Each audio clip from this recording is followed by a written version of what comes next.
주 안에서 사랑하는 여러분, 요 며칠 나의 기도는 어떤 기도인가에 대해 묵상하던 중 구약 성경에 등장하는 발람이라는 매우 난해한 인물에 대해 깊이 생각해 보게 되었습니다.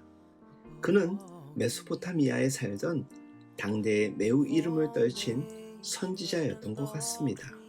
그가 어떤 사람을 축복하면 축복을 받고 그가 저주하면 저주를 받는 능력을 가진 사람으로 소문이 나 있었습니다. 이스라엘 백성을 애굽에서 이끌어내어 그들을 축복하시며 인도하시는 하나님의 역사에 대한 소식을 듣고 모압의 왕이었던 발락이 두려움에 사로잡혀 어찌할 바를 모르던 중에 이 발람이라는 선지자의 힘을 빌리려고 꾀하게 됩니다.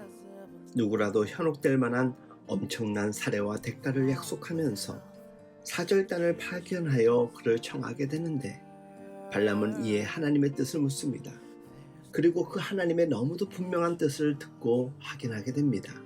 하나님은 이스라엘을 축복하기로 작정하셨으니 발람이 그들과 함께 따라가지 말라는 것이었습니다. 어쩌면 이것은 물어보나 마나한 분명한 상식에 해당하는 물음이었습니다. 그러나 그는 재차 엄청난 유혹 앞에 마음이 동하고 맙니다. 그리고 그 똑같은 문제에 대해 그 분명한 하나님의 응답을 받았음에도 불구하고 하나님께 다시 하나님의 뜻을 묻겠다고 그들을 기다리게 합니다. 하나님이 혹시 더 말씀하실 것이 있을는지 물어보겠다는 것인데 사실 기도를 임하는 자기 고집으로 하나님을 꺾으려는 의도 외에는 아무런 의미 없는 협박과 같은 투쟁이나 다름없었습니다. 마침내 발람의 마음에 하나님께서 그가 그들을 따라갈 것을 허락받았다는 느낌을 받으나 하나님은 당신의 뜻이 무엇임을 분명하게 확인시키셨습니다. 그럼에도 그는 이미 하나님의 허락을 받아낸 것으로 자기 욕망을 정당화하며 헛된 꿈에 부풀어 영적 분별을 잃고 맙니다. 그래서 나귀가 보는 것을 보지 못하고 나귀의 입을 통해 어처구니 없는 책망을 듣게 됩니다. 그는 한순간에 나기만도 못한 인생이 되었습니다.